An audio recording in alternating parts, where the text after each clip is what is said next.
In order to sign up for a PowerBI.com account, all you need is a work email address. You can't use Gmail or Yahoo or one of those other common domains. It does have to be a work email address or really any domain that's not a standard domain like Gmail. For me, since I have AcumaticaReports.com, I just created a quick little test email account, and I can sign into it from my bluehost.com site. And AcumaticaReports.com is enough to qualify as a work domain. So all you need to do is go out to PowerBI.com.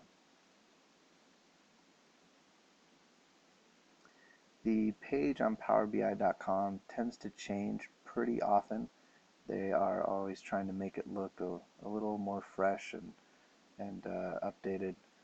But generally speaking, the button should be down here in the lower left-hand corner to get started. So I'll click this Get Started Free.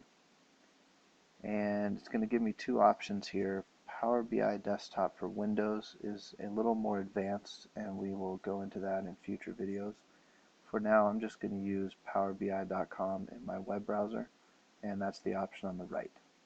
So I'll click Sign Up. And to get started, all I need is my work email address. So I created one called I love Power BI at AcumaticaReports.com. And that's it. You'll see it's a very simple sign up screen. You just click sign up. It will wait for a minute, and then it will tell you to go check your email.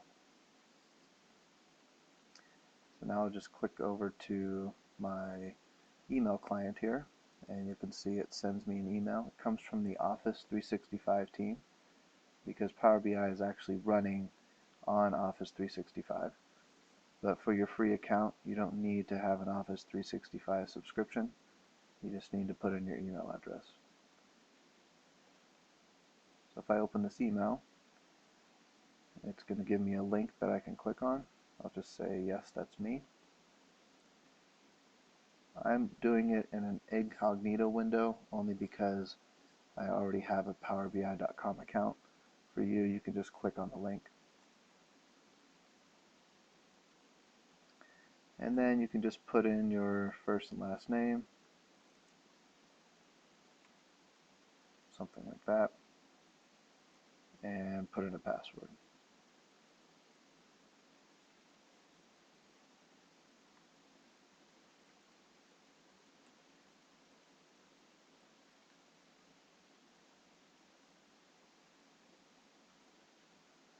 Click Start.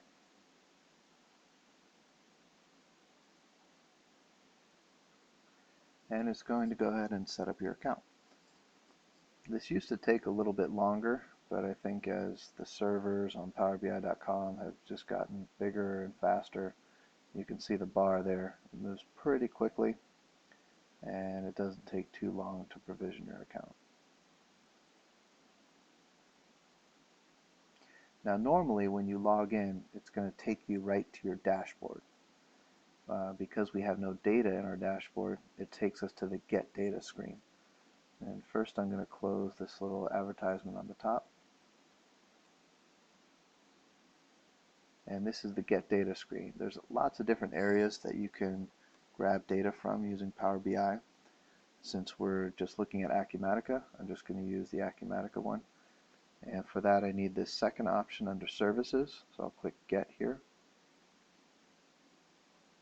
And lucky for us, since Acumatica begins with an A and a C, it shows up in the first slot, so I can just click it right here.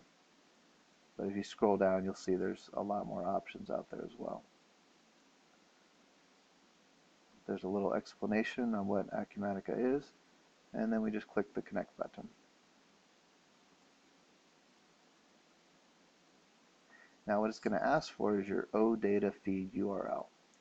Now you can actually, once you sign up for your PowerBI.com account using your work email address, you can actually use this same URL that I'm going to use here, and you can use the same username and password. You might not have a public Acumatica instance, but feel free to use the one I'm using in this video. So I put that here in a text file. And really all it is if I just take the first part of this URL, just to prove to you that it's nothing special, I can just paste it in my browser. And you'll see here's my normal Acumatica instance. Here's my normal login page that I would normally come to. And if I use the account that you can feel free to use, it's Acumatica as the username and Summit as in the Acumatica Summit for the password. So I'll just type in Acumatica Summit and sign in. You'll see that this is just a normal Acumatica user. So there's nothing fancy going on here. But all we have to do for OData is we just take our normal Acumatica application URL and we just put OData at the end of it. Now in my case, you'll see up in the upper right hand corner, I only have one company out here. If I had more than one, I would have to add one extra thing, and I'd put another slash and put your whatever your company name is, something like that, my company name.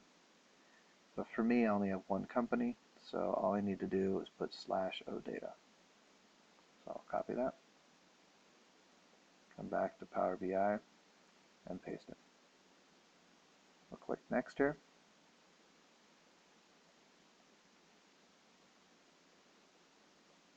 It's going to think a little bit. Then we'll choose the basic authentication method, and we'll use that same username and password. Acumatica and Summit. And then we'll sign it.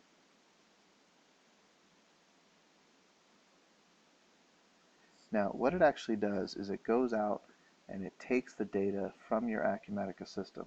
And I'm actually going to start the stopwatch here.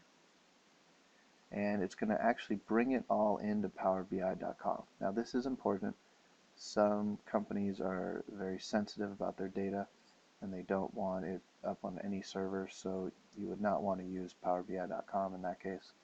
But it is pretty secure, pretty safe. This is one of Microsoft's biggest booming products right now, so you have a lot of bright minds working on it, getting the security right, and it just needs to bring everything from Acumatica into PowerBI.com. You can see it actually did that pretty quickly. I'm using demo data, so it didn't take too long. And it's not actually bringing your entire database over. It's only in this case bringing certain CRM data over. So it's not bringing everything. You can see it tells me now I'm ready. I'll go ahead and close that. And we're looking at the dashboard right now, but I actually like to start with the data set. So if you click this icon here, you'll see there's really three pieces to PowerBI.com. And I like to think of them as a pyramid, where you have your, your data set on the bottom. It's kind of the foundation of your pyramid. And then you have reports in the middle, and you have the dashboards on top as the peak of your pyramid. If I click on data sets, here's where I can see what it brought in. And on the right hand side, here are the objects that it brought in. Now really what these are just generic inquiries in Acumatica that have been enabled for OData. And these are the out-of-the-box ones that should be there in your Acumatica instance. That's how it was able to connect to Acumatica. So the data set is kind of the foundation of it. Then the reports are built on top of the data set. And you can see there's a lot of little graphs that are here out of the box. On the bottom you can look at the different tabs here.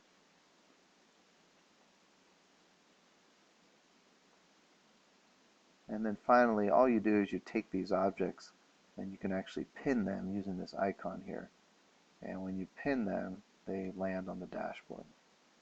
So in this case, the reports are more detailed information, but then they've pinned some of the report elements up on the dashboard.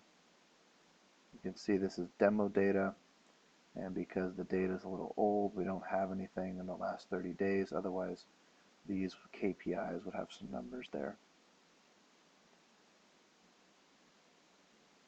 And you have a nice little map down in the bottom right. But that's basically it. You can see how very quickly we were able to, all we needed is a work email address. And again, feel free to use your work email address and connect to this Acumatica OData URL. And you can use this username and password. And you can actually bring in the sample Acumatica dataset into PowerBI.com.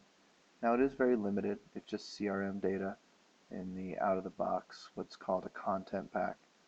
But you can even come down here to your data set and you can try to build your own things. So maybe I want to do a quick little chart here on that opportunity data, let's say maybe by amount and by class. It might be a little hard to read, but you can see now breaking it down by opportunity class and the amount. Maybe I want to sort by the amount, and maybe I want to pin this. So first it's going to ask me for a report. I'll call this my new report. And then I can also pin it to a dashboard, either my existing one or I'll do a new one. And now on the left hand side, here's my new report, so I can click on this and close these down. Here's my report. I could have more pages on the bottom if I wanted. And then I can pin individual elements up to a dashboard. And you can drag these around, make them bigger and smaller. So feel free to connect using your Power BI account to either this URL, or if you already have a public Acumatica URL, use that one. And you can play around with the out-of-the-box CRM data to do more advanced stuff where you actually build your own generic inquiries and essentially connect to any data in the entire Acumatica system, not just the limited CRM data here. We'll do that in future videos. That will use that first option where you use the Power BI desktop. But for now, at least you have a quick way to get up and running and get started with Power BI and Acumatica.